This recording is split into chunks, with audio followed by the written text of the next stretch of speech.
North Sentinel Island sits like a fortress in the Bay of Bengal, home to the world's most isolated people. For 60,000 years, the Sentinelese have killed anyone who dared approach their shores. Arrows fly, bodies fall. The message is clear: stay away. But 3 days ago, something changed everything. Dr. Maya Sharma watched the satellite footage with trembling hands. As the lead anthropologist for India's Tribal Protection Unit, she'd spent 15 years studying the Sentinelese from afar. She knew their patterns, their rituals, their fierce independence. She also knew something the government didn't. 20 years ago, she was the only outsider to ever set foot on that island and live. The bird in the footage looked ordinary enough, a simple white crane landing on their beach. But the Sentinelese didn't throw spears. They didn't shout warnings. 300 warriors, the most violent people on earth, simply stood motionless, staring at this creature as if witnessing the impossible. Then the bird began to change. What ancient secret had the Sentinelese been protecting all these centuries?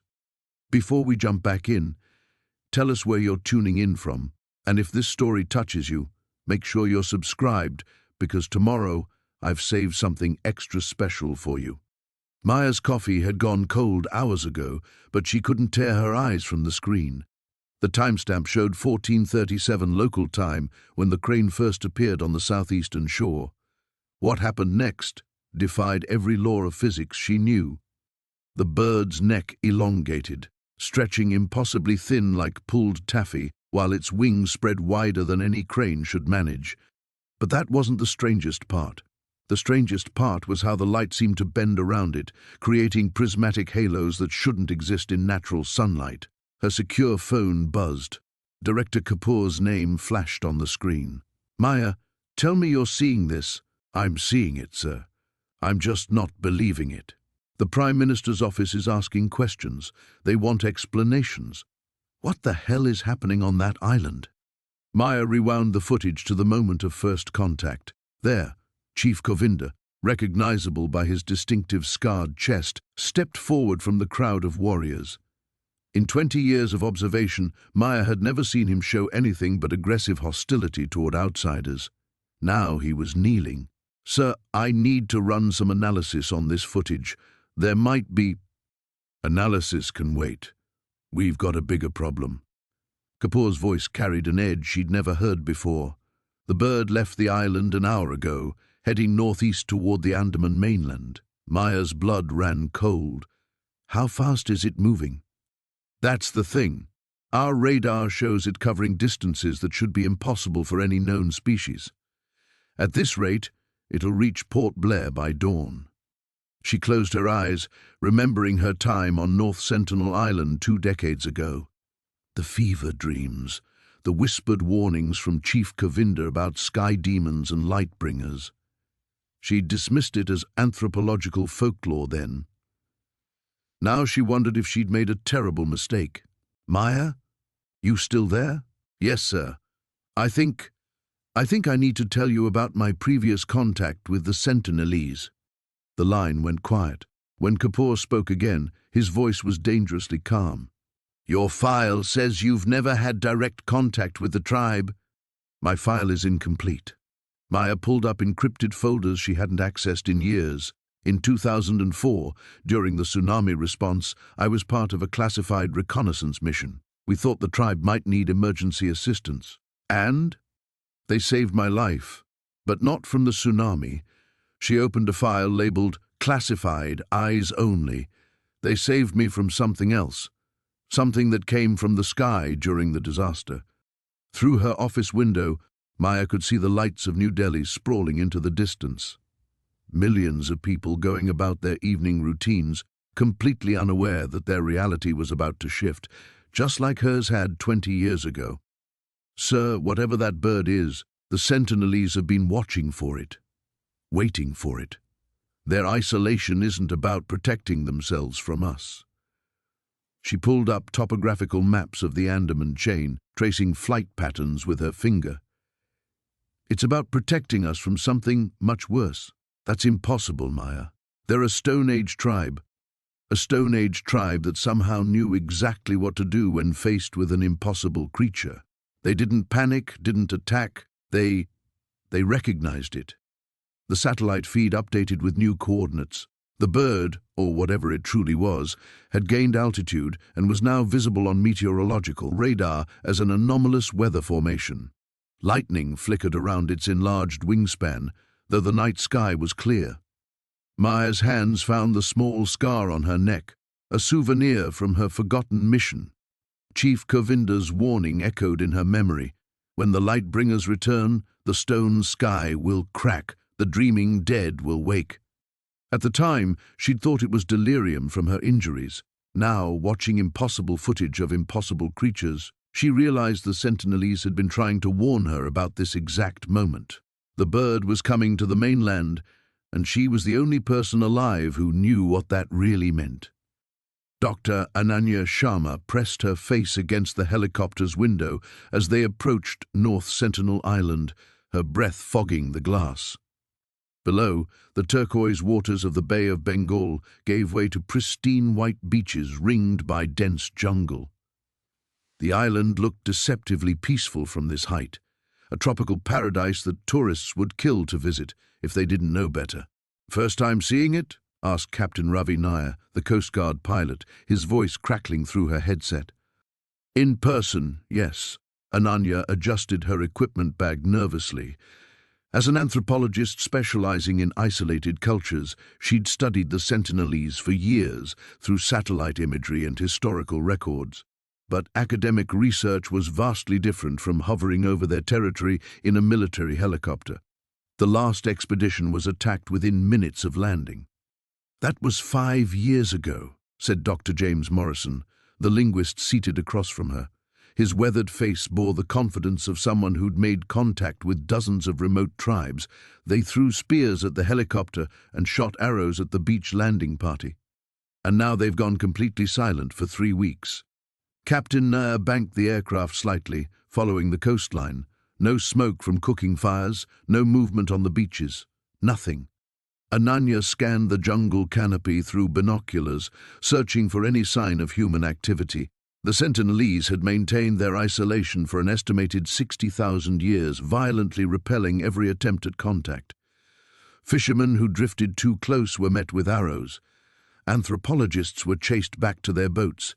Even humanitarian missions after the 2004 tsunami had been driven away with spears and stones.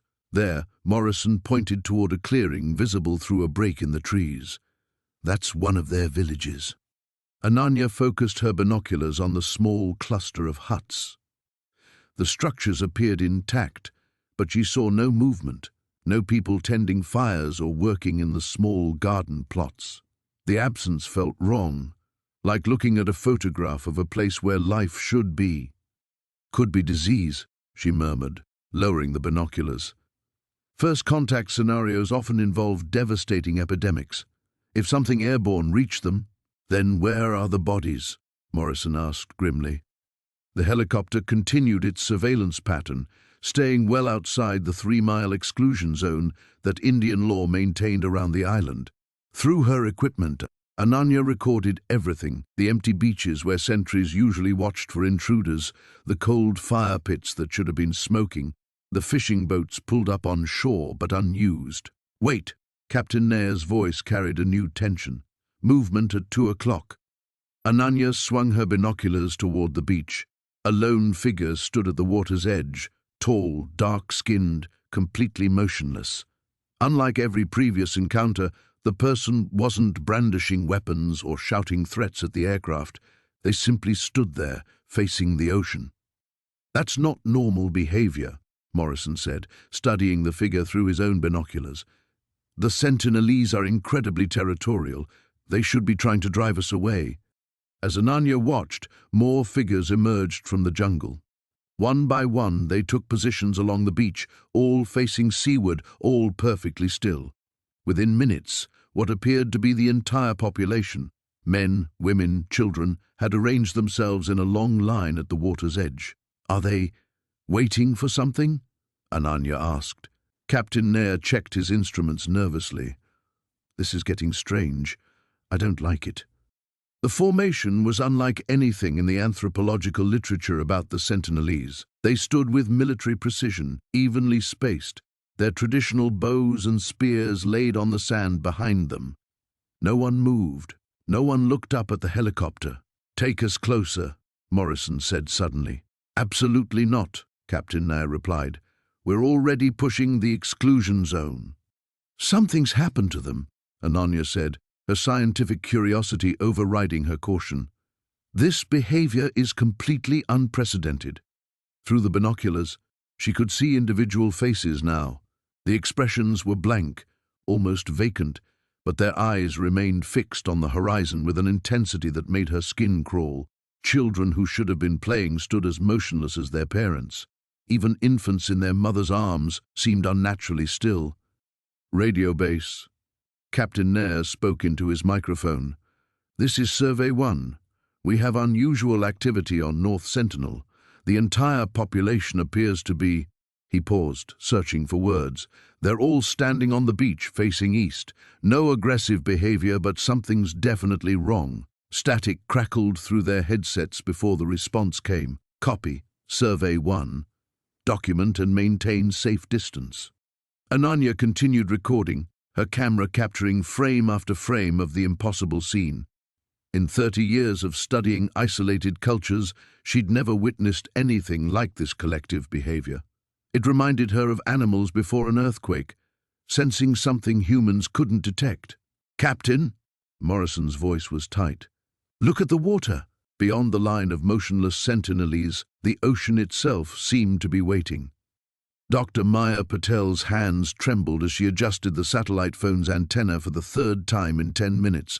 The Coast Guard cutter Varuna cut through choppy waters toward North Sentinel Island, each wave bringing them closer to what might be the greatest anthropological discovery of the century, or the site of an unthinkable tragedy. "Still nothing from the monitoring station," reported Lieutenant Commander Rajesh Singh, his weathered face grim beneath his cap. "Complete radio silence for 72 hours now." Maya nodded, though her attention remained fixed on the thermal imaging display. The Sentinelese had always been hostile to outsiders, but their patterns were predictable. Smoke from cooking fires, movement along the beaches, the occasional arrow fired at passing aircraft, all vital signs of a functioning society. Now the thermal readings showed only scattered heat signatures, most clustered around what appeared to be the island's central clearing. Dr. Patel called Ensign Priya Sharma from the communications station. "I'm picking up something odd on the atmospheric sensors." Maya hurried over, her boots slipping slightly on the metal deck. The readings made no sense. Electromagnetic anomalies spiked in patterns she'd never seen, and the air pressure measurements fluctuated wildly despite the calm weather. "Could be equipment malfunction," Singh suggested, but his tone lacked conviction. Through her binoculars, Maya watched the island grow larger. The pristine beaches and dense jungle canopy looked normal enough, but something felt fundamentally wrong. No birds circled overhead, no fishing canoes dotted the shallow waters. Even the waves seemed to break against the shore with unusual silence. There, Sharma pointed toward the island's interior, movement in the central clearing. Maya swung her binoculars inland and caught her breath. Dozens of figures sat motionless in concentric circles around something she couldn't quite make out. The Sentinelese appeared to be in some kind of trance, their bodies eerily still in the midday heat. "They're alive," she whispered, relief flooding through her. But the relief was short-lived. Even from this distance, something about their posture seemed wrong. Too rigid, too uniform. Singh's radio crackled to life. "Commander Singh, this is Naval Command Chennai. We've received reports of unusual bird migrations along the eastern coast, large flocks moving inland from your direction. Are you observing any avian activity?" Maya and Singh exchanged glances. The complete absence of birds around the island had been nagging at her subconsciously. "Negative. Command. No bird activity observed. We'll monitor and report." As they drew closer to the traditional observation distance, Close enough to use advanced optics, but far enough to avoid provoking an attack, Maya noticed something else troubling. The Sentinelese, who normally would have swarmed the beach with weapons, remained seated in their strange formation. "Setting anchor at 1,200 meters, Singh announced. "Dr. Patel, we'll give you 2 hours for observation before the weather changes." Maya set up her equipment with practiced efficiency. The high-powered telephoto lens brought the central clearing into sharp focus, and what she saw made her stomach lurch. The Sentinelese sat perfectly still, their eyes all fixed on the same point in their circle's center. Men, women, children, all arranged with mathematical precision, their faces bearing expressions of rapture that bordered on the terrifying. "Jesus," she muttered, adjusting the focus. At the center of their formation lay what appeared to be the remains of a large bird, but the proportions were all wrong. The wingspan had to be at least 12 feet, and the coloration was unlike anything in her extensive ornithological database, deep blues and purples that seemed to shift and swirl even in the static image. More disturbing were the bird's eyes. Even in death, they appeared to glow with an inner light that shouldn't have been possible. Maya had studied every known species of large bird, but this creature defied classification. She began photographing everything, her camera's motor drive whirring continuously.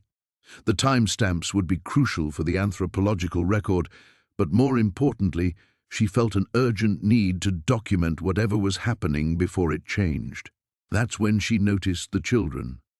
The youngest members of the tribe, normally the most animated, sat with the same vacant stare as the adults, but their small bodies were positioned closest to the dead bird, and as Maya watched through her lens, she could swear she saw their lips moving in perfect synchronization. "Commander," she called, her voice tight with growing unease. "We need to contact the mainland immediately. Something's very wrong here." Singh joined her at the observation station and peered through the scope. After a long moment, he straightened, his face pale. "That's not normal behavior for any human culture I know of." Maya's hands were shaking again as she reached for the satellite phone. Whatever had happened to the Sentinelese, whatever that creature was, she had the sinking feeling that their problems were just beginning.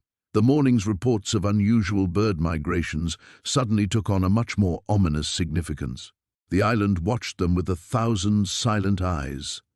The satellite feeds from the Indian Navy's reconnaissance drones painted a picture that made Admiral Krishnamurthy's blood run cold. Where the Sentinelese village had stood for countless generations, only scorched earth remained. The circular huts, the fishing boats, the carefully tended gardens, all reduced to ash that formed strange geometric patterns visible even from 800 feet above. Dr. Sarah Chen adjusted her headset as the encrypted video conference connected her to the Naval Command Center in Port Blair. Through her laptop screen, she could see the grim faces of military officials gathered around a conference table, their expressions reflecting the same bewilderment that had kept her awake for the past 36 hours. "The thermal imaging confirms it." Admiral Krishnamurthy's voice crackled through the speakers. "No human signatures detected on the island. Temperature readings suggest the fires burned out approximately 18 hours ago, but the ash patterns are—" He paused, consulting something off-screen. Unprecedented. Sarah leaned forward, studying the aerial footage. The burn patterns weren't random. They formed concentric circles, radiating outward from what had once been the village center, with smaller spirals connecting them, like some vast organic circuit board etched into the jungle floor. In the exact center lay a perfect hexagon of untouched earth, roughly 30 meters across. "Has anyone attempted a landing party yet?" Sarah asked, though she already suspected the answer. "3 attempts," came the terse reply from Colonel Ravi Sharma, the regional military commander. "Each helicopter experienced complete electrical failure at approximately 1 kilometer from shore. Emergency landings were successful, but all electronic equipment remained dead until they reached a distance of 5 kilometers from the island." The implications sent a chill down Sarah's spine. She'd spent 2 years studying electromagnetic anomalies in remote locations, but nothing in her experience had prepared her for this level of systematic interference. It suggested either incredibly advanced technology or something far worse, a complete breakdown in the fundamental laws of physics as they understood them. Dr. Chen, Admiral Krishnamurthy's voice drew her attention back to the screen. Your preliminary analysis of the initial contact reports mentioned unusual acoustic properties in the tribal communications. Have you identified any correlation with current events? Sarah pulled up her files, though she'd memorized every detail by now. The last recorded transmissions from the Indian Coast Guard station had included fragments of Sentinelese vocalizations that defied linguistic analysis. The tonal patterns were mathematically impossible, frequencies that seemed to fold in on themselves, creating harmonics that shouldn't exist in human vocal cords. The sound patterns we recorded don't match any known human language, she said carefully, but they do correspond to certain geometric progressions found in quantum field equations, specifically the kind of mathematical relationships that appear in theoretical models of dimensional membrane interactions. The silence on the other end of the connection stretched long enough that Sarah wondered if the link had been severed. Finally, Colonel Sharma cleared his throat. Dr. Chen, are you suggesting that an isolated tribe somehow developed advanced quantum physics capabilities? I'm not suggesting anything yet, Sarah replied, though her mind was racing through possibilities that seemed equally absurd and terrifying. But I need to examine the physical evidence. The burn patterns, the electromagnetic interference, the precise geometric formations, they're all connected somehow. Admiral Krishnamurthy's image shifted as he leaned forward. That may not be possible. 3 hours ago, our long-range monitoring stations detected the same electromagnetic signature moving northeast from the Andaman Islands. Current trajectory suggests it's heading directly for the mainland Indian coast. Sarah's blood turned to ice water. How fast is it moving? Approximately 40 knots, maintaining a steady course. At current speed, it will reach the Sundarbans Delta region within 72 hours. The Sundarbans, a vast mangrove ecosystem home to nearly 4 million people scattered across countless fishing villages and isolated communities. If whatever had sterilized North Sentinel Island was indeed moving toward the mainland, the potential for catastrophe was beyond calculation. I need to get to the Coast Guard station at Port Blair, Sarah said, her mind already working through the logistics.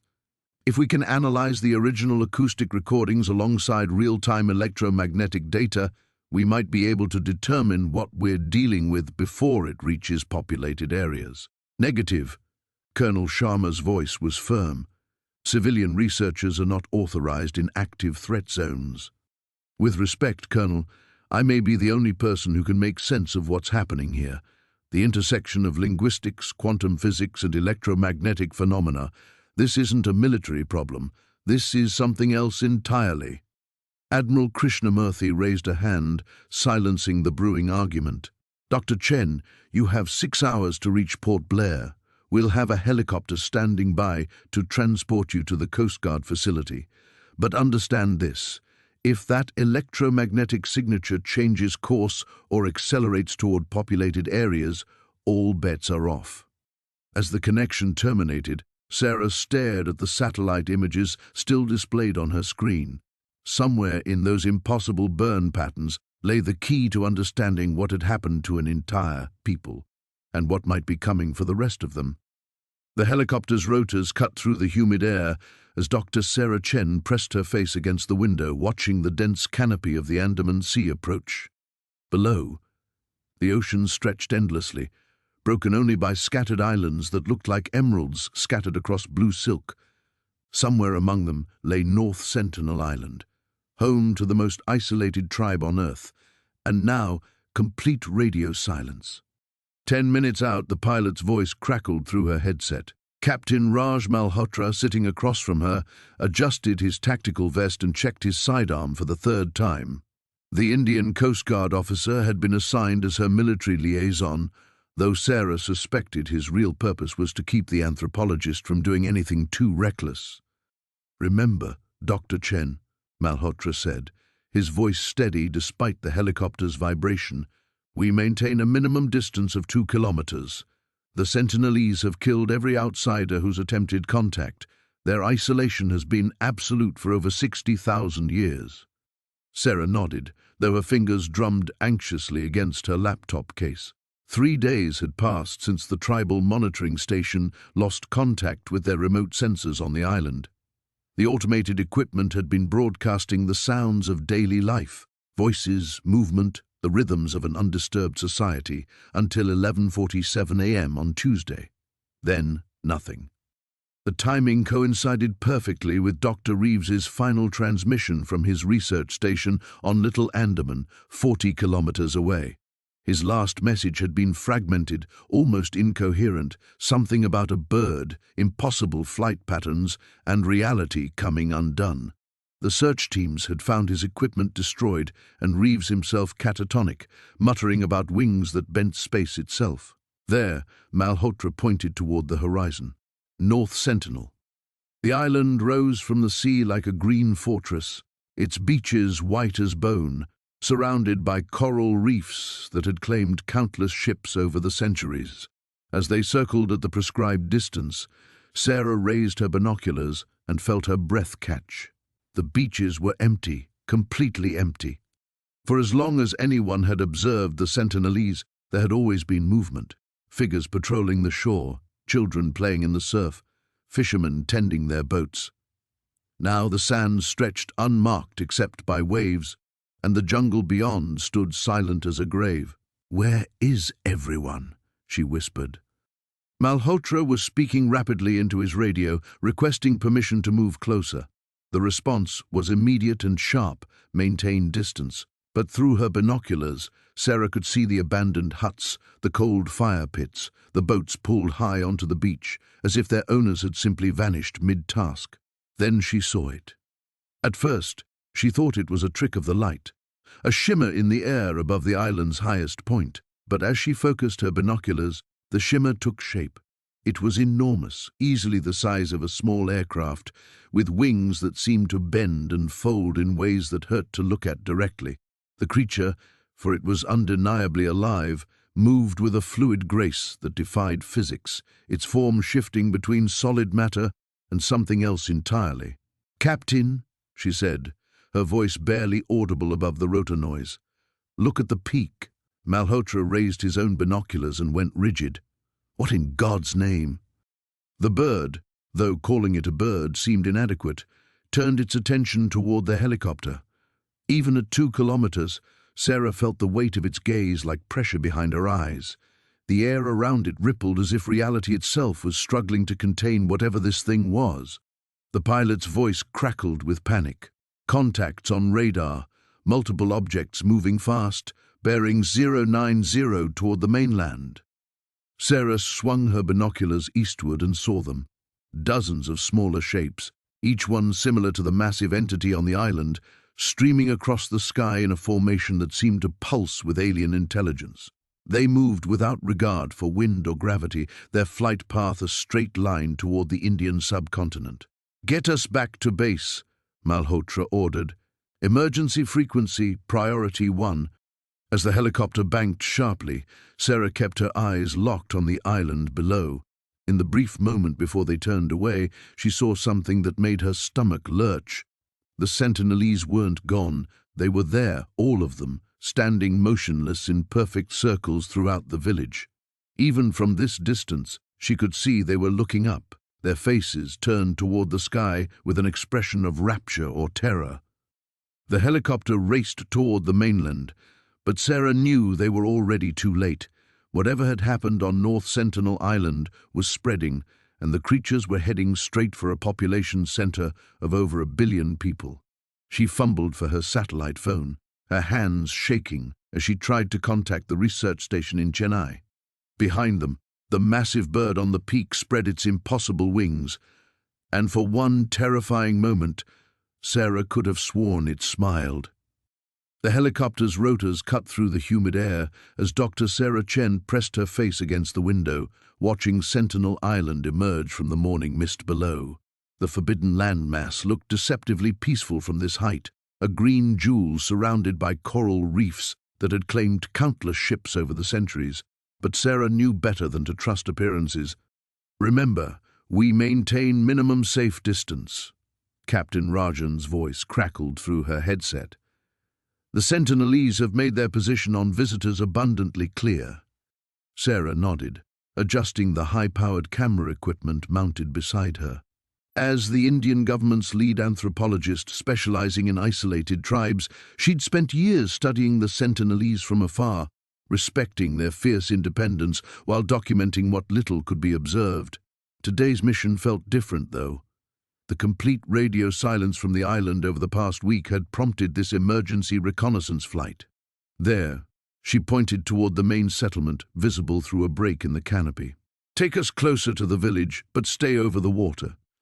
The helicopter banked left, and Sarah's stomach lurched, not from the movement, but from what she could see through the telephoto lens. The village that should have been bustling with activity at this hour was completely still. No smoke rose from cooking fires. No figures moved along the familiar pathways between the traditional huts. "I'm not seeing anyone," she murmured, fine-tuning the camera's focus. "This is wrong. They should be—" A flash of iridescent blue caught her peripheral vision. Sarah swung the camera toward the tree line and froze. Perched on the highest branch of an ancient banyan tree sat a bird unlike anything she'd ever seen. Even through the telephoto lens, its presence seemed to radiate an otherworldly quality that made her skin crawl. The creature was roughly the size of a peacock, but its proportions defied natural explanation. Its neck was too long, its eyes too large and knowing. The feathers shimmered with colors that shouldn't exist, blues that were somehow deeper than blue, greens that pulsed with their own inner light. As she watched, transfixed, the bird turned its head with mechanical precision and stared directly at the camera. "Captain?" Sarah's voice came out as a whisper. "Are you seeing this?" "Seeing what? The village?" "Yeah, it's like a ghost town down there." Sarah realized the bird was positioned at an angle where only she could observe it clearly. She kept the camera trained on the creature, her finger hovering over the record button. Every scientific instinct screamed at her to document this discovery, but something deeper, some primal warning system, held her back. The bird's head tilted, and for one impossible moment, Sarah felt as though it was looking not at the helicopter, but directly into her mind. Images flooded her consciousness, vast networks of interconnected intelligence spanning galaxies, civilizations that had learned to encode consciousness into living vessels, and purposes so alien that human language had no words to describe them. She jerked away from the camera viewfinder, gasping. Her hands were shaking. "Dr. Chen, you all right back there?" Captain Rajan's concerned voice cut through her disorientation.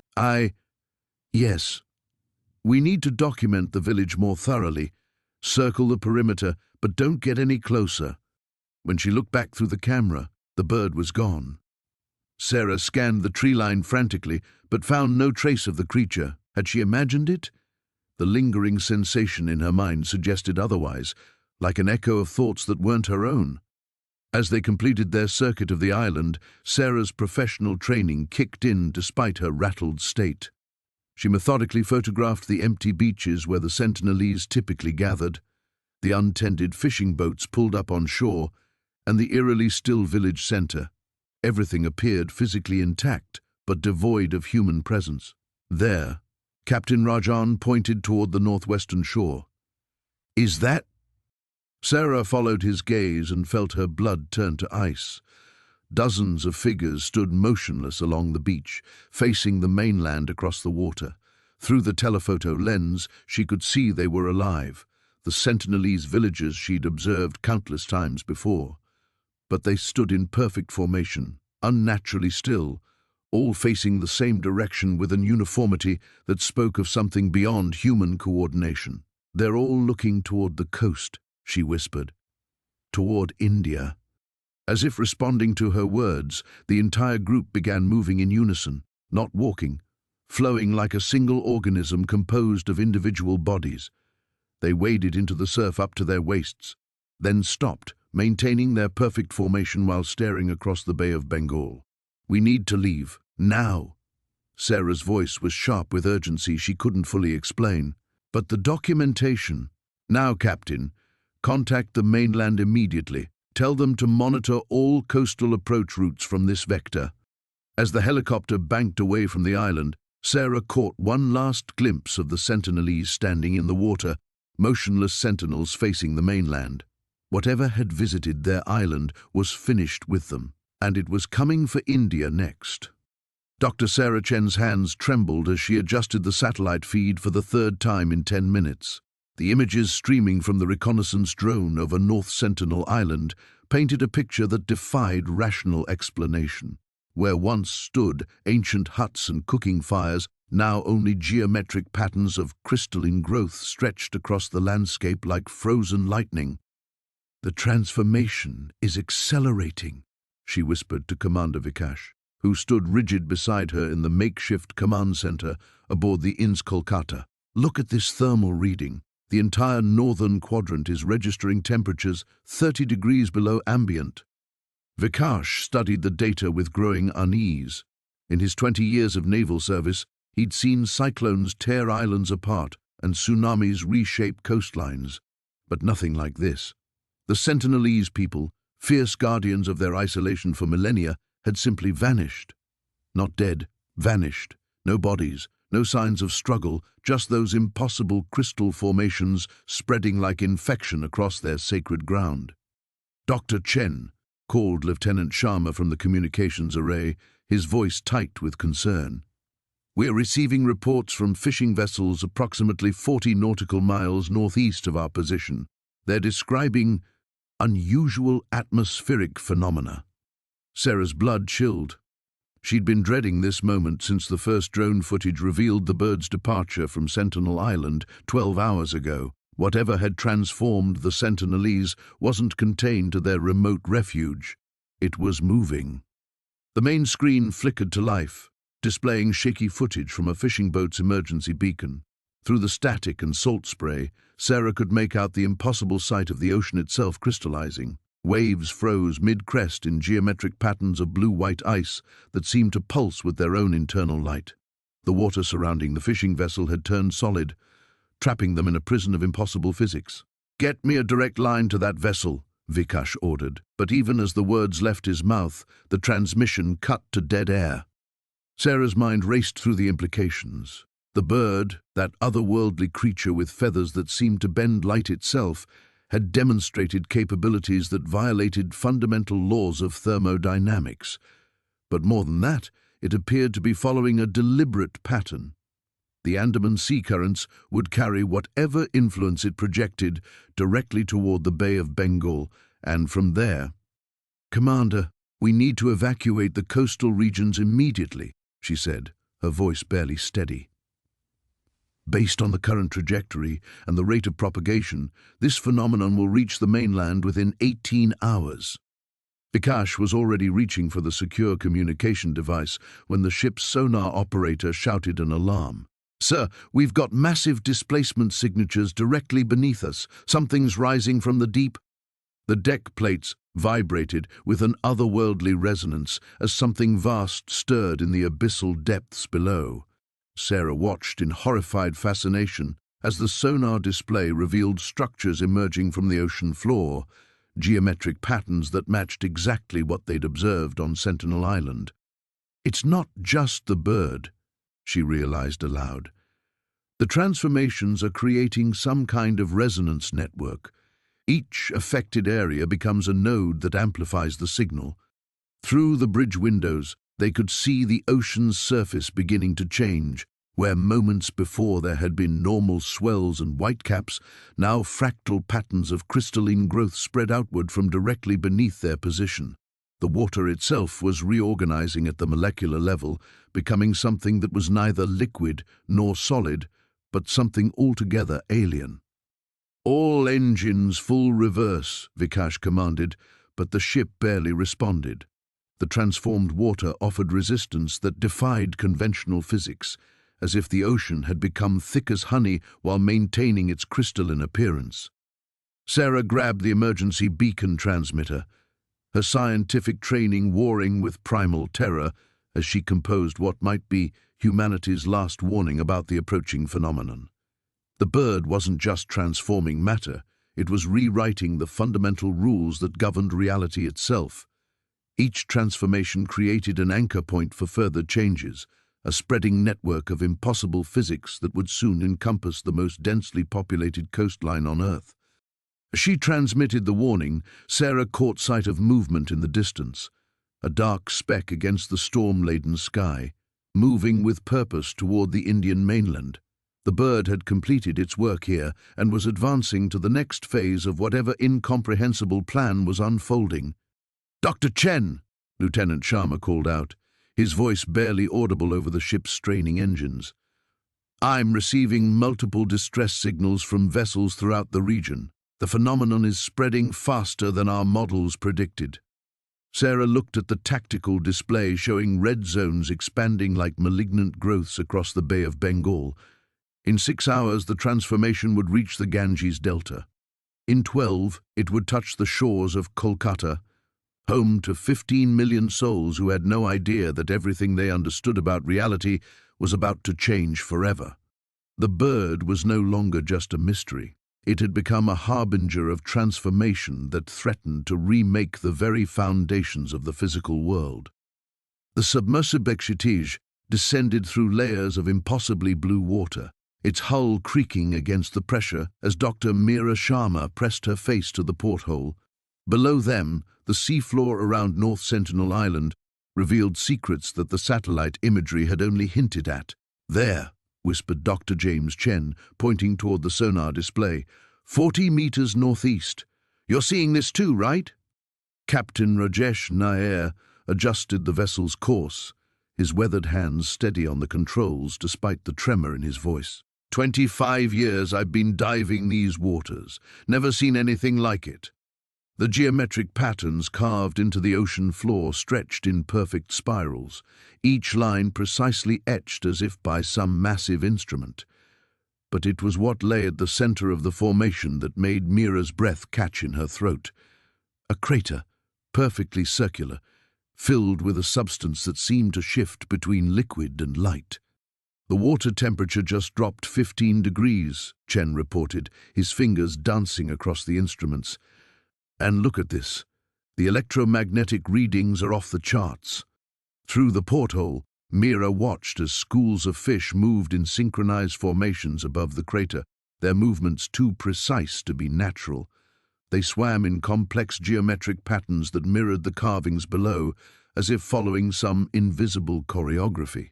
"Take us closer," she commanded, though every instinct screamed against it. As they descended, the submersible's lights illuminated something that defied immediate comprehension. The substance in the crater wasn't water. It pulsed with an inner luminescence that seemed almost organic. Tendrils of light spiraled upward from its depths, creating helical patterns that hurt to look at directly. "Dr. Sharma," Chen's voice was tight with controlled panic. "The radiation detectors aren't picking up anything harmful, but they're picking up something. Energy signatures I've never seen before." The captain's radio crackled to life. "Kshytij, this is base camp. We're receiving reports from the mainland. The bird sightings, they're not isolated anymore. Multiple cities are reporting the same phenomenon. The things are appearing simultaneously across a 1,000-kilometer radius." Meera felt ice form in her stomach. "How many?" "Hundreds, maybe thousands. They're just appearing in the sky above major population centers.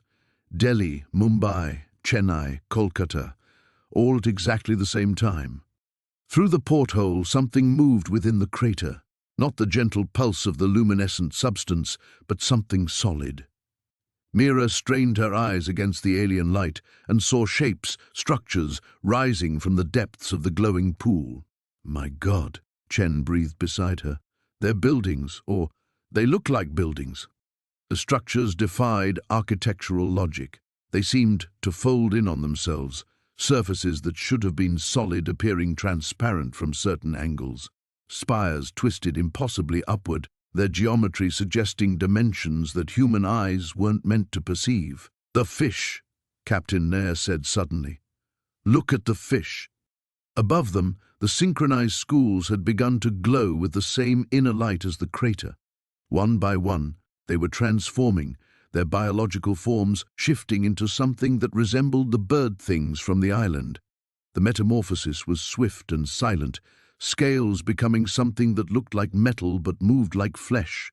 "We need to surface," Mira said, her scientific curiosity warring with primal fear. "Now!" But as Captain Nair began the ascent sequence, the water around them erupted with light.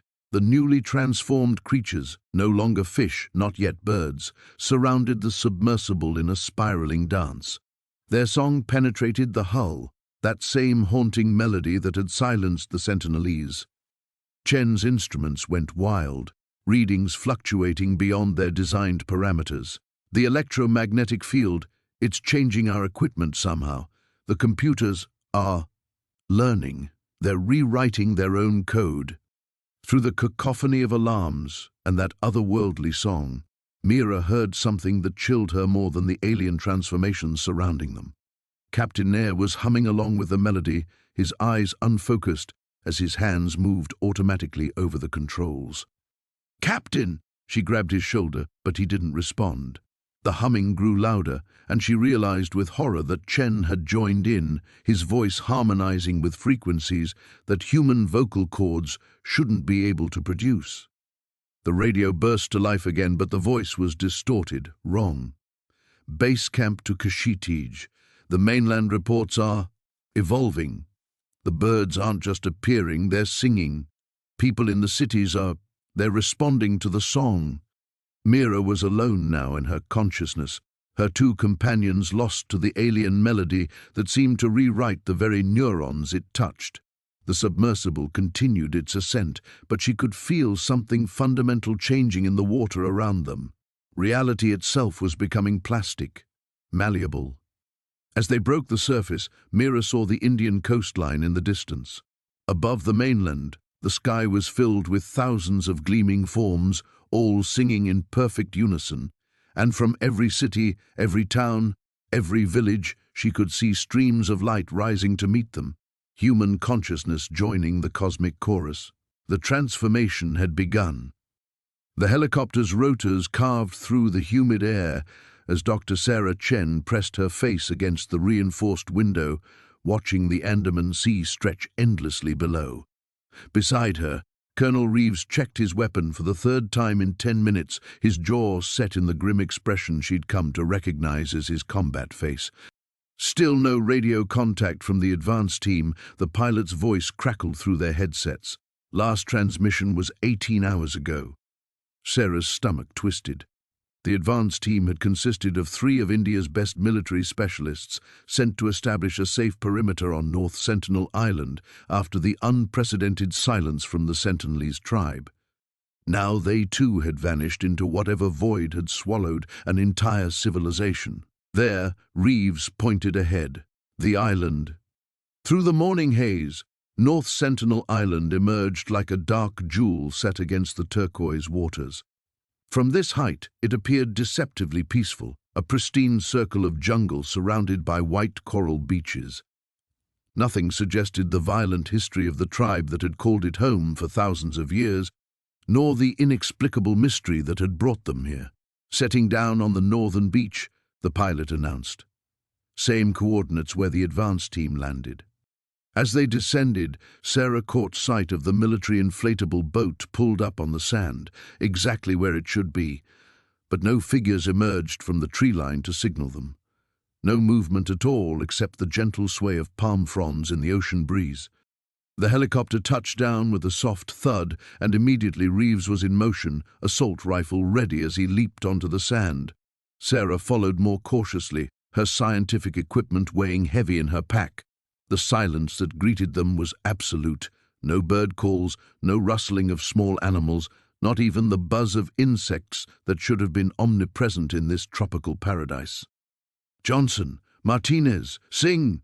Reeves called out, using hand signals to direct the 2 soldiers who had accompanied them to fan out along the beach. Their voices echoed back from the jungle wall unanswered. Sarah knelt beside the abandoned boat, running her fingers along its hull. "No damage," she observed. "They made it ashore safely." "Then where the hell are they?" Reeves muttered. scanning the tree line through his rifle scope. A path led from the beach into the jungle, not a natural game trail, but something deliberately cut through the undergrowth. Sarah recognized it from the satellite photos in their briefing. This was the route the advance team had planned to take toward the Sentinelese settlement. "We follow the path," she said, adjusting her pack straps. "Whatever happened to them, the answers are inland." The jungle closed around them like a living cathedral, towering hardwood trees filtering the sunlight into a green twilight. Their footsteps seemed unnaturally loud on the packed earth path, and Sarah found herself straining to hear any sound of life in the forest around them. But the silence persisted, oppressive and wrong. 20 minutes into their trek, they found the first sign of the advance team. A military-grade communication device lay abandoned beside the path, its antenna extended as if someone had been trying to establish contact when they simply walked away from it. "This is Johnson's radio," Reeves said, examining the device. He'd never leave it behind voluntarily. Sarah crouched beside him, noting the way the radio had been carefully placed rather than dropped. No signs of struggle, no indication of violence. It was as if the soldier had simply decided he no longer needed it. They pressed deeper into the island's interior, collecting a trail of abandoned equipment. Water bottles, ammunition clips, a GPS unit, still blinking with their programmed route. Each item had been deliberately set aside, not lost or discarded in panic. "Colonel," one of the soldiers called softly from ahead, "you need to see this." They emerged into a small clearing where the Sentinelese had built one of their temporary camps. Traditional lean-to shelters made of palm fronds and bamboo stood in a neat circle around a cold fire pit. But like everything else on the island, the camp was utterly abandoned. What made Sarah's breath catch was not what was present, but what was absent. The Sentinelese were known for their iron-tipped arrows and spears, weapons they had used to drive off intruders for generations. These weapons should have been everywhere, propped against shelters, lying beside the fire pit, carried by the warriors who had simply vanished. Instead, every weapon had been carefully stacked in a perfect pyramid at the center of the camp. Hundreds of arrows, dozens of spears, all arranged with mathematical precision. And balanced impossibly at the pyramid's apex was a single black feather, so dark it seemed to absorb the filtered sunlight. Sarah approached the weapon pile slowly, her scientific mind racing to process what she was seeing. The feather was unlike anything in her ornithological database, too large for any known bird species in this region, with an almost metallic sheen that shifted as she moved around it. "They disarmed themselves," she whispered, the implication hitting her like a physical blow. A tribe that has fought off the outside world for centuries just laid down their weapons. The creature's form shifted like smoke given substance, its outline wavering between the familiar and the impossible. Dr. Priya Sharma pressed herself against the cold concrete wall of the observation bunker, her heart hammering as she watched the being that had once been Kyle materialize fully inside the facility's supposedly secure perimeter. "The barriers mean nothing to us now," it said, its voice carrying harmonics that seemed to resonate from multiple dimensions simultaneously. "We exist between the spaces of your reality." Behind her, Colonel Reeves barked orders into his radio, calling for immediate evacuation of all non-essential personnel. The electromagnetic pulse generators they'd hastily installed around the compound hummed to life, but the entity showed no sign of distress. If anything, it appeared amused. "Your instruments detect only the shadow we cast in your limited spectrum," the creature continued, turning its attention to the monitoring equipment that lined the walls. Screens flickered and died as it passed, not from any visible attack, but simply from its presence. "We are the spaces between atoms, the pause between thoughts, the silence between heartbeats." Maya Okafor stepped forward from behind an overturned table, her tablet somehow still functional despite the electromagnetic chaos surrounding them. "What do you want from us?" she demanded, though her voice carried a tremor she couldn't quite suppress. The entity's features solidified briefly into something resembling Kyle's face, but the eyes held depths that seemed to contain swirling galaxies. Want? We are beyond want. We simply are, and in being we transform. Your species has reached a confluence point, a moment where your consciousness touches the membrane between realities. Dr. Nair emerged from behind a bank of servers, his face pale but determined. "The quantum field readings," he said, consulting a handheld device that sparked intermittently. "They're not random. There's a pattern, almost like breathing," the entity finished. "Your realm inhales and exhales against ours in cycles spanning millennia. During these convergences, the barriers thin. Some of your kind can perceive us, commune with us. They become bridges." Priya's mind raced, connecting fragments of their research. The tribal drawings we found, they weren't primitive art. They were documentation of previous contacts. The Nakara understood their role as guardians, the being confirmed. For generations, they maintained the watch, keeping your world's attention away from the convergence point. But your species' expansion has made isolation impossible. The facility shuddered as more entities materialized throughout the compound. Through the reinforced windows, Priya could see soldiers retreating as their weapons proved utterly ineffective against foes that could phase between dimensions at will.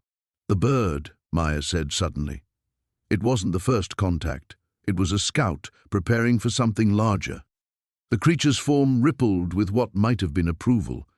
The Nakara saw truth in their visions. They knew what the herald's arrival meant. In their final act of guardianship, they tried to ensure the secret died with them. Colonel Reeves stepped closer, his sidearm drawn, though he seemed to understand its futility. "How many of you are there?" Numbers are meaningless concepts when existence spans multiple planes simultaneously. But if you require quantification, enough to fundamentally alter your reality's structure. Dr. Nair's device emitted a series of frantic beeps. The quantum resonance is increasing exponentially. Whatever's happening, it's accelerating. Through the chaos, Priya noticed something the others had missed. The entity's form was becoming more stable, more clearly defined. Each moment it spent in their reality seemed to anchor it more firmly to their dimensional plane. "You're adapting," she realized, "learning to exist fully in our space. Adaptation is survival. Your dimension's physics resist our natural state, but consciousness can bridge any gap. Each mind we touch, each barrier we cross, makes the next transition easier." The implications hit her like a physical blow. You're not invading. You're evolving, using human consciousness as a catalyst to transform yourselves into something that can exist permanently in our reality. And in doing so, we transform your reality as well. The process is symbiotic, though not entirely voluntary on your species' part. Maya backed toward the emergency exit, her journalistic instincts warring with her survival impulse. What happens to humanity when this process is complete? The entity's features shifted one final time, showing glimpses of all the minds it had touched and absorbed. Kyle, members of the Nakara tribe, and others Priya didn't recognize but suspected were from previous unreported contact events. "Change is the only constant across all realities," it said. "Your species will become something new, something greater. The fear you feel is simply the echo of transformation's approach." The facility's lights failed completely, plunging them into darkness pierced only by the soft, otherworldly luminescence emanating from the creature's form. In that ethereal glow, Priya could see more entities materializing throughout the compound, their numbers growing with each passing second. Outside, she heard the distinctive roar of fighter jets approaching, followed by the whistle of incoming missiles. The military was preparing to sterilize the entire facility rather than let whatever was happening here spread to the mainland. The creature's silhouette cut across the dawn sky like a wound in reality itself. Maya pressed her face against the helicopter's window, watching as the bird, if it could still be called that, approached the coastline of Tamil Nadu. Its wings no longer flapped with natural rhythm, but moved in geometric patterns that hurt to observe directly. "How long until it reaches Chennai?" she shouted over the rotor noise. Captain Reeves checked his instruments, though Maya noticed his hands trembling slightly. At its current speed, maybe 3 hours. But Maya, look at this.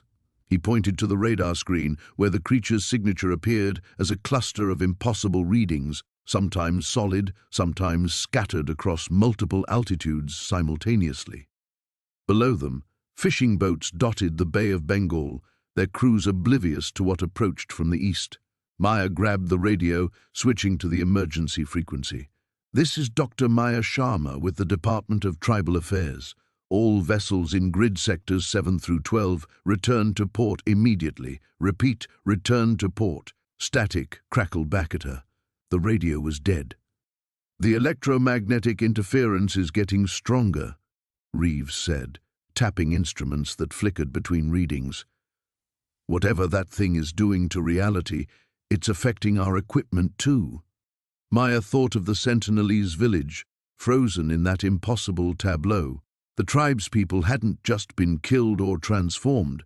They'd been caught between states of existence, like insects trapped in amber that hadn't quite solidified. The memory made her stomach turn. "There," she pointed ahead.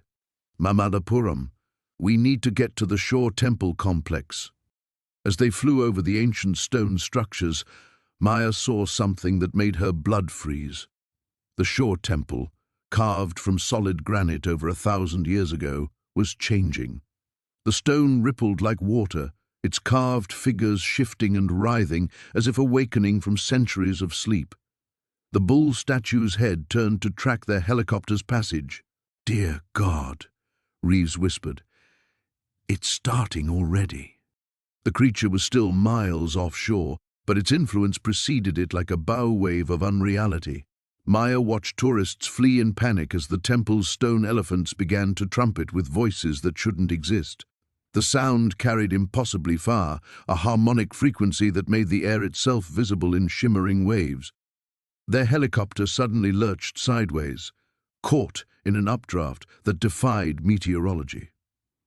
Through the chaos, Maya glimpsed the creature's eye, if it was an eye, fixing on them with intelligence that felt ancient beyond measure.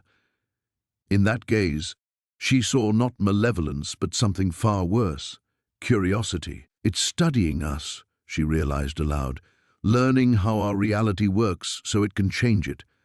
The radio crackled back to life, but instead of voices, it carried impossible sounds. Whale songs mixed with electronic static, human whispers in languages that predated speech.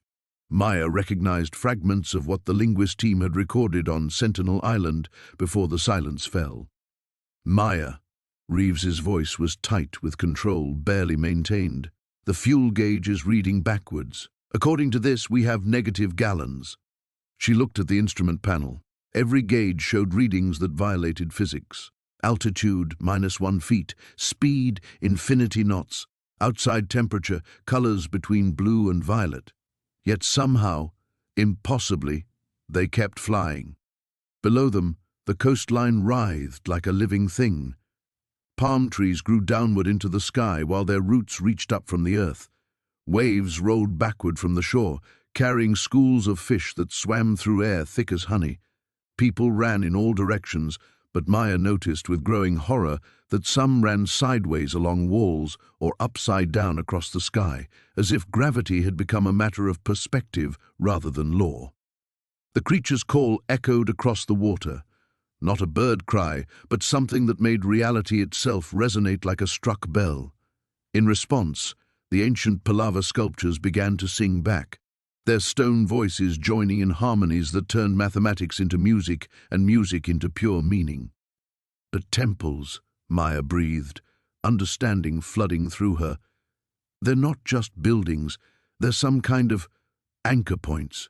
The ancient architects knew something."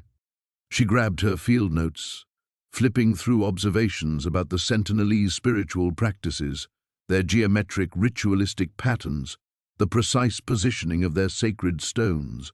The bird hadn't come to destroy, it had come to unlock something that had been deliberately locked away. "Reeves, can you get us to Thanjavur, the Brihadiswara temple? If the laws of physics still apply by the time we get there," he replied grimly. As if in response to his words, their helicopter suddenly gained a shadow, but the shadow flew independently, spiraling around them like a dark twin, unbound by their movements. Maya watched her shadow self wave at her through the window, grinning with teeth that gleamed like obsidian.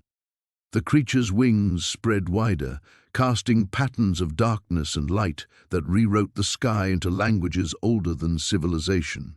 Whatever ancient covenant had kept this force at bay was breaking down, and Maya realized they had perhaps minutes before the transformation became irreversible. The mainland's encounter with impossible reality had begun. The laboratory's emergency lighting cast everything in an apocalyptic red glow as Dr. Sarah Chen stared at the quantum field readings scrolling across her screen. The numbers made no sense, particle behavior that violated every law of physics she'd spent 20 years studying. "The electromagnetic signature is moving inland," Marcus reported from his station, his voice tight with barely controlled panic. "Estimated speed. Christ, Sarah. It's traveling at nearly 300 kilometers per hour. Through the reinforced windows of the Chennai research facility, she could see the first refugees streaming into the city from the coastal villages. The bird, if that's what they were still calling it, had made landfall 6 hours ago near Mamallapuram. The reports filtering in defied comprehension. "Play the transmission from the fishing village again," Sarah commanded, though she dreaded hearing it. The crackling radio recording filled the room. A man's voice speaking in rapid Tamil, then switching to broken English. The sky is bending. Water flows upward. My son he is in 2 places. Please, someone help." The transmission dissolved into static, punctuated by sounds that shouldn't exist, like reality itself was tearing. Dr. Vikram Patel burst through the laboratory doors, his usually pristine suit disheveled, dark circles under his eyes. "The Prime Minister's office is demanding answers. The military wants to know if we can predict its path."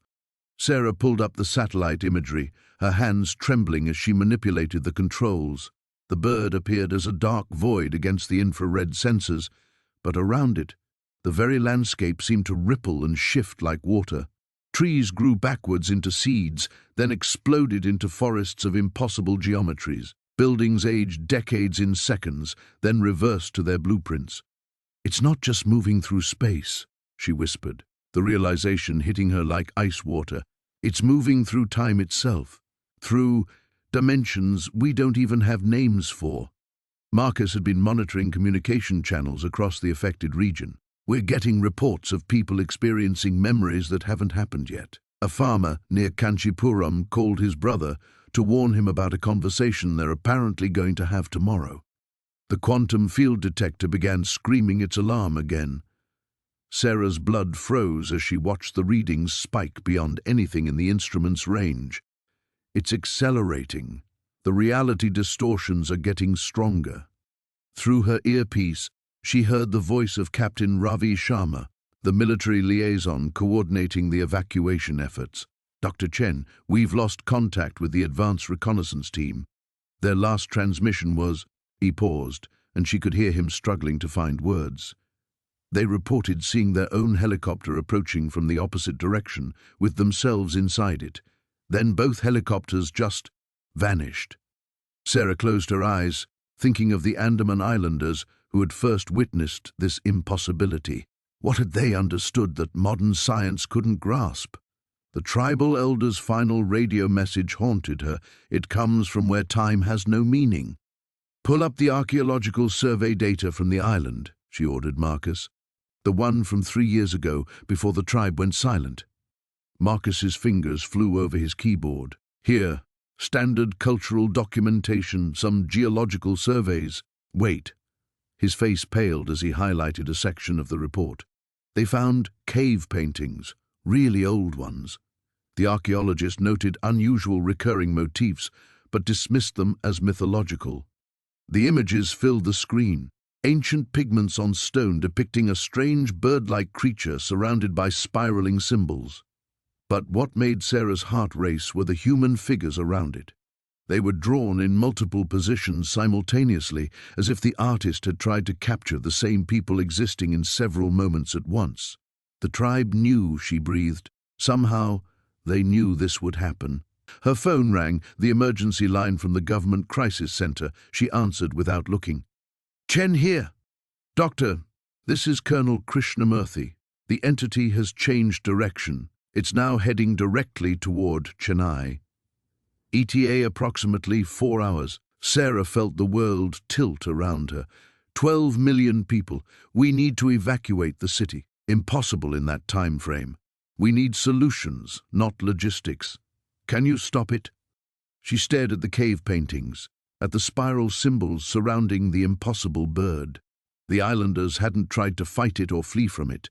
In the paintings, the human figures seemed to be welcoming it. I don't think we're supposed to stop it, she said quietly. I think we're supposed to understand what it's trying to show us. That's not an option, Doctor. Sarah disconnected the call and turned to her team. Outside, the red emergency lights continued their rhythmic warning, but she felt a strange calm settling over her. The bird wasn't a weapon or a natural disaster. It was something else entirely, a key to doors that humanity had forgotten existed. Marcus, Vikram, she said, we're going to do something that will either save the city or destroy us all. The creature's song pierced through the emergency bunker's reinforced walls as if they were paper. Dr. Priya Sharma pressed her hands against her ears, but the haunting melody seemed to originate from inside her skull. Around her, the assembled emergency council writhed in their seats, some weeping openly as visions flooded their minds. "Cut the external feeds!" General Rajesh shouted, his voice barely audible over the ethereal chorus. Everything, satellites, drones, ground surveillance. But it was too late. The screens throughout the bunker flickered with impossible images. Mumbai's skyline twisted into geometric impossibilities. The gateway of India folded inward like origami made of stone and steel. Streets became Mobius strips where pedestrians walked endlessly without ever reaching their destinations. The very fabric of reality was unraveling in real time across the Maharashtra coast. Priya forced herself to focus on her tablet, fingers trembling as she pulled up the quantum field readings from the research station. The numbers made no sense. Energy signatures were spiking beyond anything their instruments could properly measure. Whatever the creature was doing, it operated on principles that violated every law of physics she'd spent her life studying. The evacuation zones, she gasped, fighting against the disorientation. Are they? Compromised, came the response from Colonel Mehta, blood trickling from her nose. The exclusion perimeter. It's not working. People are walking toward it. Hundreds of thousands of them. They can't help themselves.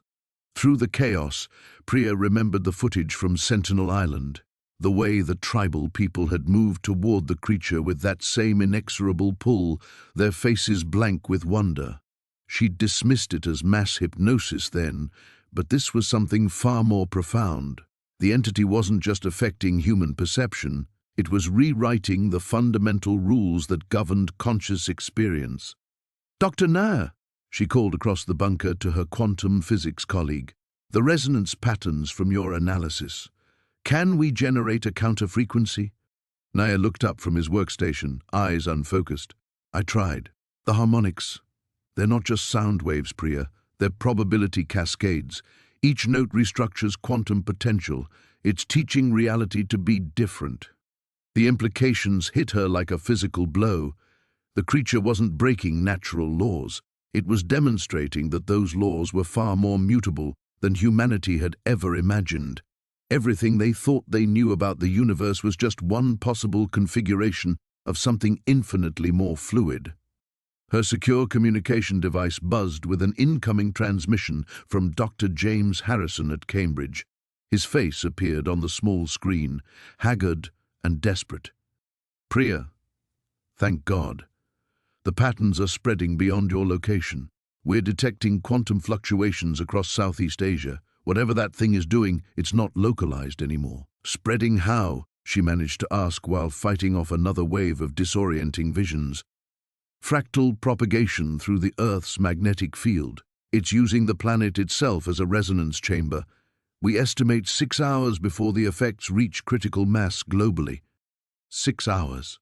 The number echoed in Priya's mind as she watched Mumbai's population streaming toward the coastal districts in a massive human migration. 6 hours before whatever happened to the Sentinelese happened to everyone. She thought of the elders' journal entries that Dr. Sarah Chen had translated. The warnings about the reality singer and the world that dreams itself into new shapes.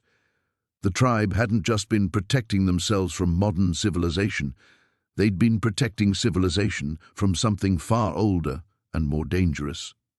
There has to be a pattern, she muttered, pulling up every piece of data they'd collected. It came to the island first for a reason. It chose them specifically. "Doctor!" General Rajesh interrupted, his voice hollow. "The nuclear option. We need to consider—" "No." The word came out with more force than Priya had intended. "You can't destroy something that exists partially outside normal space-time. We just scatter it across multiple dimensional layers." As if responding to their conversation, the creature's song shifted to a new harmonic sequence. The bunker's lights began to pulse in rhythm with the alien melody. Through the walls they could hear the approaching footsteps of thousands of people walking in perfect unison toward the coast. Priya closed her eyes and let her mind race through everything they knew: the tribe's violent isolation, their sophisticated understanding of quantum mechanics hidden in primitive symbols, the creature's arrival during the exact moment when their traditional protections failed. It wasn't random. None of it was random. "It's a test," she whispered, the realization dawning like a cold sunrise. The creature isn't invading. It's teaching, showing us what consciousness can really do when it's not limited by our assumptions about reality. The question was whether humanity was ready for that lesson, or if it would drive them all into the same transcendent madness that had claimed the Sentinelese. Outside, the song continued, and reality kept reshaping itself with each impossible note. The emergency session convened at 0300 hours in the subterranean war room beneath New Delhi's North Block. Prime Minister Sharma's face was haggard, his usually immaculate appearance disheveled after being roused from sleep. Around the steel conference table sat the nation's highest-ranking officials, Defense Minister Kapoor, RAW Director Mehta, and a handful of military commanders whose expressions ranged from skeptical to terrified. Dr. Priya Nair stood at the head of the table, her laptop connected to the room's massive display screens. Behind her, satellite imagery showed the Andaman Sea in real time, a dark expanse punctuated by the glowing heat signature moving steadily northwest toward the Indian mainland. "The object maintains a consistent speed of 47 kilometers per hour, Priya reported, her voice steady despite the gravity of the situation. "At this rate, it will reach the Orissa coastline in approximately 14 hours.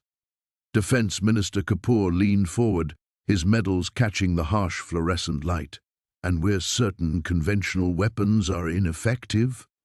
The American naval engagement proved conclusively that kinetic weapons pass through the entity without resistance. Director Mehta interjected, sliding classified photographs across the table.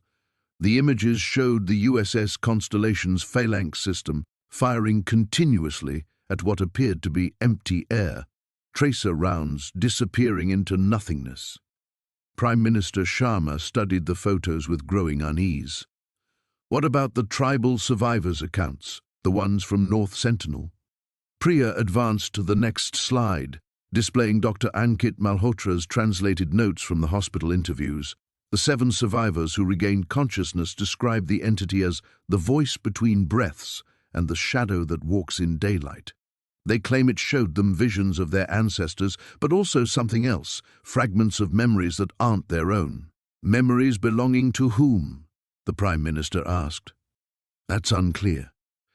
The survivors describe seeing cities they've never visited, technologies they couldn't possibly understand, and people speaking languages that don't exist in any linguistic database." Priya's fingers trembled slightly as she pulled up the next file. "But there's something else. During their unconscious state, all 7 exhibited synchronized brain activity patterns. Their neural oscillations matched perfectly for 43 minutes. The room fell silent, except for the hum of climate control systems. Admiral Krishnan, head of the Eastern Naval Command, cleared his throat. "Ma'am, with respect, we're discussing what amounts to a defense against the supernatural. My ships can't fight something that doesn't follow the laws of physics." "Perhaps it does follow laws," Priya countered, "just not ones we understand yet. The entity demonstrates consistent behaviors. It seeks out human consciousness, specifically targeting isolated populations first. The pattern suggests intelligence, purpose." Director Mehta opened a thick manila folder. "Our psychological warfare division has prepared several contingency plans. If the entity feeds on human consciousness, as Dr. Nair suggests, we could attempt mass evacuation of the coastal regions, creating a buffer zone of uninhabited territory." "Impossible," Defense Minister Kapoor snapped. "The Orissa coast has a population density of over 300 people per square kilometer. We're talking about displacing millions in under 14 hours. Prime Minister Sharma stood and walked to the wall-mounted map of India. His finger traced the coastline, where red markers indicated major population centers. "What about inducing unconsciousness in the target population? Medical comas? General anesthesia administered on a massive scale?" The suggestion sent ripples of unease through the room. Priya shook her head. "The tribal survivors were unconscious when the entity first made contact. If anything, that state seems to make them more vulnerable, not less." Admiral Krishnan pulled up naval deployment charts on his tablet. "We have 3 submarines in the Bay of Bengal, nuclear capabilities. If we detonate at sufficient depth, the electromagnetic pulse might—" "The entity exists partially outside our dimensional framework," Priya interrupted. "Electromagnetic effects would likely prove as useless as conventional weapons." The Prime Minister returned to his seat, his face grim. "Then what do you recommend, Dr. Nair? What haven't we tried?" Priya hesitated, knowing her next words would sound like madness to the assembled officials. "Communication. Every military engagement has failed because we're treating this as a hostile invasion. But the entity hasn't actually killed anyone. The tribal population fell unconscious, not dead. The American sailors reported disorientation, not physical harm. You're suggesting we negotiate with something that defies the laws of reality?" Director Mehta's voice carried barely concealed incredulity. "I'm suggesting we consider the possibility that this entity isn't here to destroy us, but to communicate something we're not equipped to understand." Priya advanced to her final slide, showing brainwave patterns from the tribal survivors. Notice the theta wave frequencies during their unconscious state. These patterns are associated with deep meditation, transcendent experiences, and enhanced memory formation. She looked around the table at faces ranging from thoughtful to terrified. What if the entity isn't an invader? What if it's a messenger? Outside, the first hints of dawn touched the Delhi skyline, while 300 kilometers away, something impossible continued its steady approach toward the sleeping coastal cities of India. The quantum field readings spiked again as Maya watched the containment chamber through reinforced glass. Inside, the Andaman bird perched motionless on its steel branch, its obsidian feathers seeming to absorb light rather than reflect it. Dr. Reeves had been right about one thing. This creature was unlike anything in their taxonomic databases. "The pattern is accelerating," Chen reported from his bank of monitors. "Whatever communication protocol it's following, the intervals between transmissions are getting shorter." Maya pressed her palm against the cool glass. 3 days had passed since they'd captured the bird, and each day brought new impossibilities. The creature required no food or water. Its body temperature fluctuated outside any known biological range. Most disturbing of all, every attempt to obtain genetic material had failed. Their instruments simply couldn't process whatever the bird was composed of. "It's not trying to escape," she murmured, more to herself than to Chen. "It could have vanished the moment we brought it here, just like the others. But it's staying. Why?" Through her earpiece, Director Kapoor's voice crackled with static interference that had been growing worse by the hour. "Dr. Patel, the mainland situation is deteriorating. We've got reports of similar quantum anomalies appearing in 3 coastal cities. Whatever timeline we thought we were working with, it's accelerated. Maya's blood chilled. The bird had been their only lead, their single point of contact with whatever intelligence was behind the Andaman incident. If more anomalies were manifesting across India, they were already too late for containment. Sir, I need more time with the specimen. We're on the verge of a breakthrough. You have 6 hours. Then we're moving to Protocol 7. The line went dead. Maya stared at Chen, who had gone pale. Protocol 7 meant evacuating the facility and deploying tactical nuclear assets. In 6 hours, their research would be vaporized, along with any hope of understanding what they were facing. There has to be something we're missing, Maya said, pulling up the quantum resonance data on her tablet. The waveforms looked almost like language, complex, recursive patterns that reminded her of fractals. Chen, what if we've been approaching this wrong? What if the communication isn't electromagnetic at all? What do you mean? Maya's fingers flew across the tablet interface. Every culture on Earth has developed symbolic language, visual representations of complex ideas. But what about a species that thinks in quantum states? Their symbols might exist in higher dimensional space. She pulled up the 3-dimensional quantum field mapping they'd been running continuously since capturing the bird. Instead of looking at the chronological data, she began layering the spatial measurements, building a holographic representation of the field distortions around the creature. Look, she breathed, watching as the visualization took shape. It's not random. There's a structure here. The quantum distortions formed intricate geometric patterns that seemed to fold in on themselves, creating impossible architectures that her mind struggled to process. But within the complexity, she could see repetition, variation, syntax. Chen leaned forward, studying the display. It's beautiful and completely alien. Not completely. Maya isolated a section of the pattern, rotating it slowly. This subsection here, it's repeating with variations, like declensions in Sanskrit or tense modifications in English. As if responding to her words, the bird suddenly turned its head toward them. Its eyes were perfect black spheres that seemed to contain infinite depth. Maya's tablet exploded into activity. The quantum field readings spiked beyond anything they'd recorded, and the geometric patterns on her screen began shifting, evolving in real time. Maya. Chen's voice was tight with fear. The containment field is destabilizing. She looked up to see the reinforced chamber beginning to warp. The steel walls rippled like water, reality bending around the bird as it spread its wings. But it wasn't trying to escape. It was trying to communicate. It's responding to our analysis, Maya realized. It knows we're beginning to understand. The quantum patterns on her screen rearranged themselves, simplifying into something almost recognizable, almost human. The geometric forms shifted into arrangements that tugged at her memory, reminding her of something she'd seen before. Then it hit her. The satellite images of North Sentinel Island, taken just before the inhabitants vanished. The strange arrangements of stones and wood scattered across the beach. Everyone had assumed they were ritual objects or defensive barriers. But what if they were something else entirely? Chen, pull up the aerial reconnaissance photos from the island, the ones showing the debris patterns on the shoreline.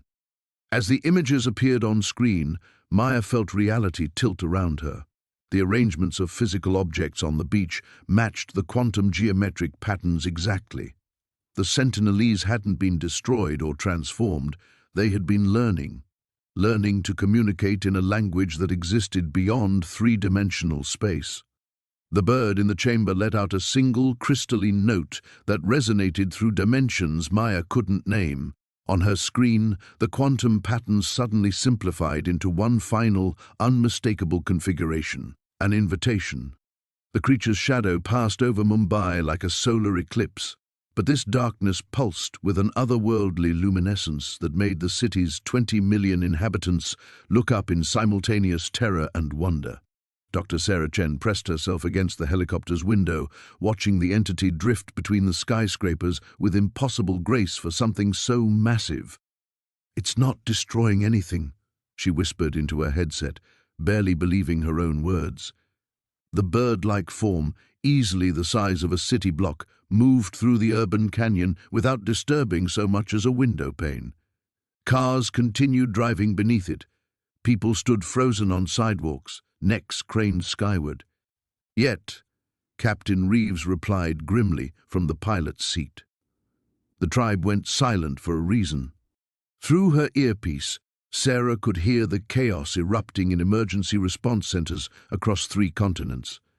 Satellite feeds showed similar entities manifesting above Delhi, Kolkata, and Bangalore, each one unique yet unmistakably part of the same phenomenon that had begun on the Sentinel Island. Dr. Marcus Webb's voice crackled through from the research station they'd hastily established in Chennai. "Sarah, we're getting massive electromagnetic readings. Whatever these things are, they're not just observing anymore, they're scanning." The creature above Mumbai suddenly stopped, hovering impossibly still above the Dharavi slum. Sarah watched in horror as tendrils of that same ethereal light began descending toward the densely packed settlement below. But instead of destruction, something far stranger occurred. The people of Dharavi began to move in perfect synchronization. "My God," Sarah breathed. Through her binoculars, she could see thousands of individuals stepping out of their homes, walking to open spaces, and standing motionless with their faces turned upward. Children, elderly, adults, all moving with the same fluid precision. It's what happened to the Sentinelese, she realized, right before they went silent. Captain Reeves banked the helicopter sharply as military jets screamed past them, heading directly for the entity. Sarah wanted to scream at them to stop, to tell them that conventional weapons would be useless, but her radio was already crackling with frantic communications between air traffic control and the fighter pilots. The jets opened fire. The missiles passed through the creature as if it were made of mist, detonating harmlessly in the empty air beyond. But the entity's response was immediate and terrifying. The gentle luminescence surrounding it suddenly blazed like a star, and every electronic device within a 5-kilometer radius simply died. Their helicopter's engines coughed and failed. "Mayday! Mayday!" Reeves shouted into his dead radio as they began their emergency descent. The auto-rotation was textbook perfect, but Sarah barely noticed their controlled crash into an empty cricket field. Her attention was fixed on the fundamental change occurring in the creature above. It was becoming solid. The translucent, ethereal form was gaining substance, its bird-like features sharpening into something that belonged to no earthly taxonomy. Feathers that looked like crystallized starlight, eyes that held the depth of galactic voids, and a presence that made reality itself seem flexible. Sarah stumbled out of the downed helicopter, her equipment somehow still functioning despite the electromagnetic pulse. The readings were impossible. Space-time distortions, gravitational anomalies, and energy signatures that suggested the creature existed in multiple dimensions simultaneously. Her satellite phone, shielded in the specialized case Webb had designed, buzzed with an incoming call. "Sarah, thank God!" Webb's voice was tight with urgency. "The entities aren't just here for observation anymore. We've cracked part of their communication pattern. They're preparing something. A convergence." "What kind of convergence?" "All the entities worldwide are moving toward a single point. And based on the trajectory calculations," Webb's voice paused, and Sarah could hear the fear creeping in. "They're heading for the exact coordinates where the original probe from space was intercepted." Sarah felt ice in her veins. The probe, the one that had first brought these beings' attention to Earth, the one that had led them to discover the Sentinelese tribe's unique neurological patterns. "Marcus, where are those coordinates?" "The Bay of Bengal, directly above the deepest oceanic trench in the Indian Ocean." Above them, the creature let out a sound that wasn't quite a cry, wasn't quite music, but something that bypassed the ears entirely and resonated in the bones. Similar calls echoed from the horizon as the other entities began their synchronized movement eastward. The synchronized humans below, hundreds of thousands now, began walking.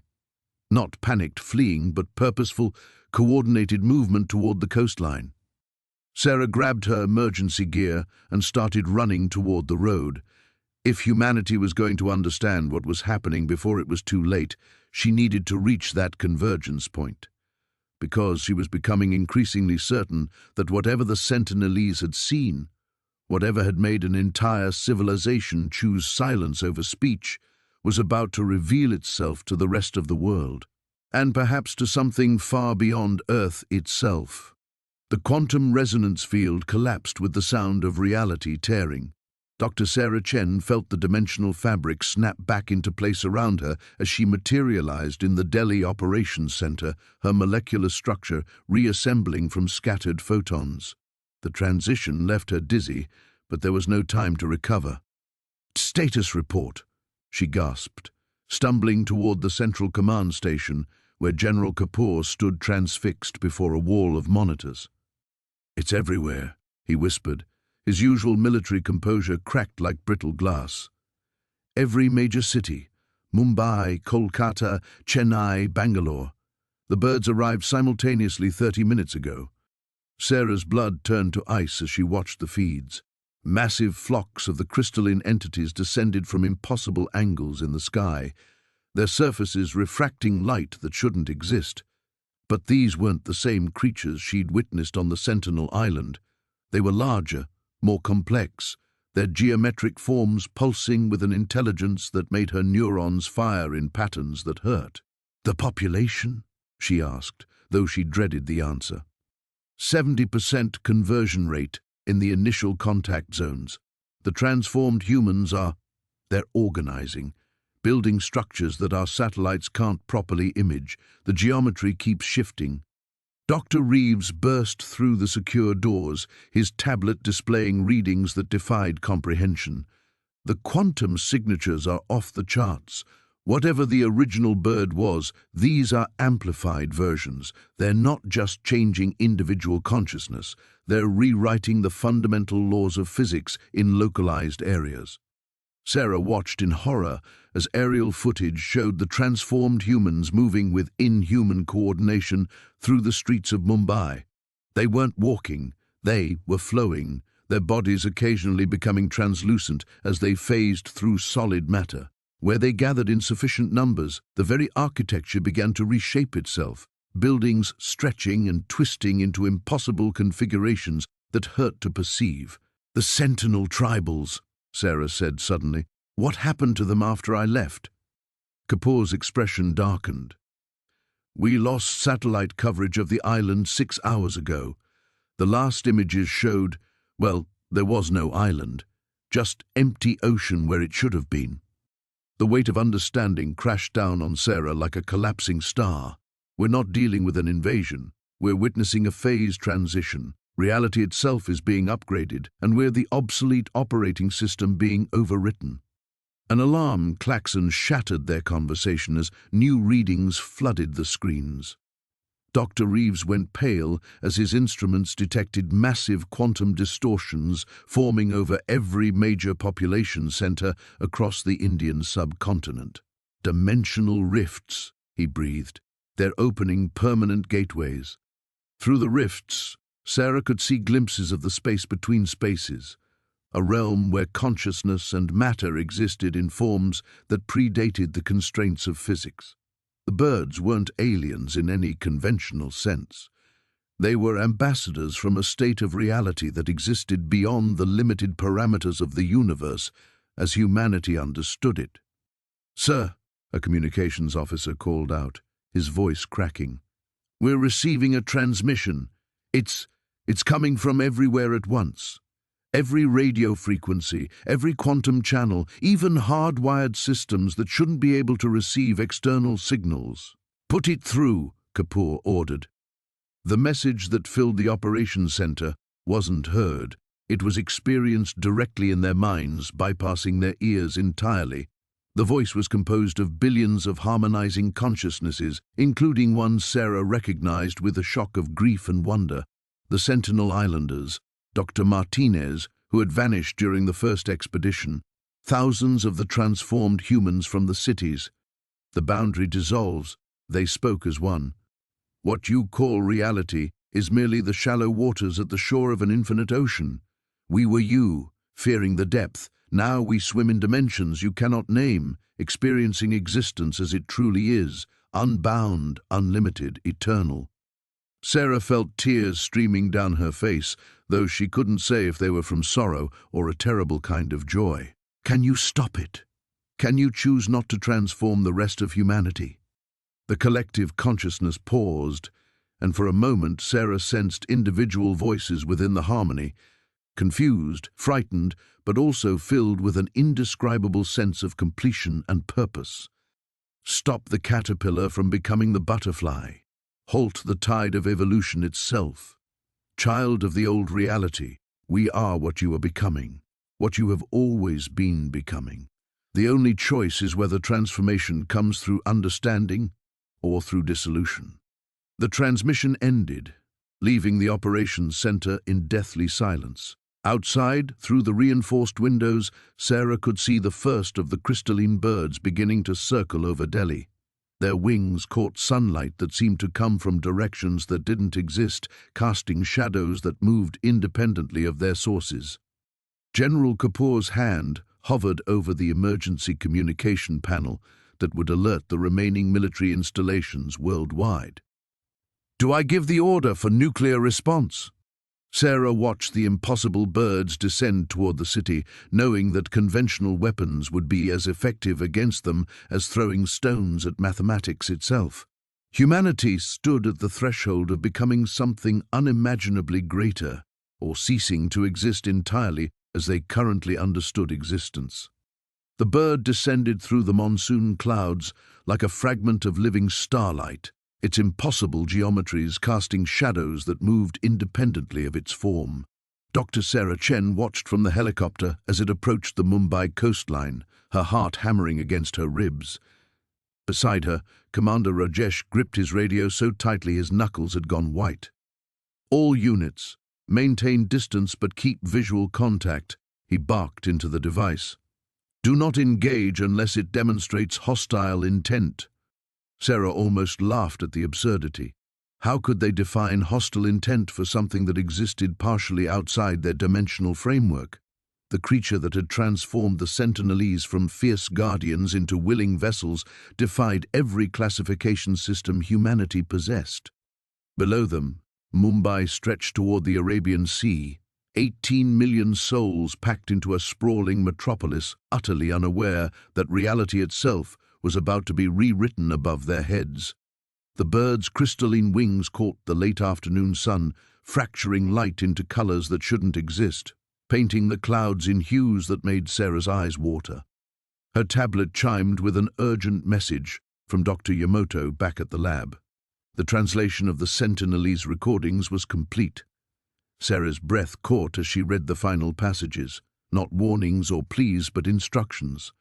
The islanders hadn't been conquered, they'd been chosen as heralds, preparing the way for something magnificent and terrifying. Commander, she called over the helicopter's rotor wash, I need you to listen to me very carefully. This isn't an invasion. Rajesh turned, his weathered face grim. Then what is it? An offer. The bird, it's not here to destroy, it's here to transform, to show us what we could become. The creature banked sharply, and Sarah felt a familiar pressure building behind her temples. The same sensation she'd experienced on North Sentinel Island, just before reality had begun to bend. But this time, she didn't resist. She let the presence flow through her mind, and suddenly she could perceive the city below as the bird did, not as concrete and steel and flesh, but as patterns of energy, interconnected webs of consciousness ripe for elevation. My God, she whispered. The bird's call echoed across the bay, a sound like crystal bells mixed with quantum static. On the streets below, people began to look up, not in panic but in wonder. The creature's bioluminescent patterns pulsed in sequence, each flash corresponding to a mathematical concept Sarah had only glimpsed in her most ambitious theories. It was teaching, demonstrating principles of multi-dimensional existence through pure visual language. Commander Rajesh was shouting something about scrambling fighter jets, but his voice seemed to come from very far away. Sarah watched a construction worker on a nearby high-rise set down his tools and stare at the sky with tears streaming down his face. A woman in a market square dropped her shopping and began sketching furiously in the dirt, her hands moving in patterns that matched the bird's wing movements exactly. The transformation wasn't forced, it was invited, offered like a gift to anyone ready to receive it. Sarah felt her own consciousness expanding, touching briefly on the vast network of minds the bird represented. Not invaders, but explorers, scouts from a civilization that had transcended physical limitation eons ago. They moved between realities like birds between trees, seeking minds capable of making the same evolutionary leap. The Sentinelese had been first, their isolation having preserved something pure in their collective consciousness. But Mumbai, chaotic, brilliant, endlessly adaptive Mumbai, offered something different. 18 million individual perspectives, each one a unique note in humanity's complex symphony. As the bird circled lower, more people began to respond. A traffic policeman started directing vehicles in impossible patterns that somehow improved the flow of movement exponentially. Children in a playground arranged themselves into geometric configurations that hurt to look at directly but felt profoundly right. An elderly man feeding pigeons discovered he could understand their simple thoughts and began translating their observations about air currents and magnetic fields. Commander Rajesh grabbed Sarah's shoulder, his grip urgent but no longer hostile. "Dr. Chen, what's happening to my city?" Sarah turned to him, and for a moment she saw through the bird's multidimensional perception. Rajesh wasn't just a military commander. He was a node of protective instinct, a guardian consciousness perfectly suited for shepherding others through transformation. The recognition must have shone in her eyes, because his expression shifted from fear to wonder. "It's becoming what it was always meant to be," she said softly. The bird's call rose again, and this time Mumbai answered, not with screams or sirens, but with a harmony Sarah felt in her bones. 18 million voices finding a frequency they'd never known they could reach, joining a cosmic chorus that stretched across dimensions. The metamorphosis had begun, and for the first time since North Sentinel Island, Sarah wasn't afraid. She was ready to evolve.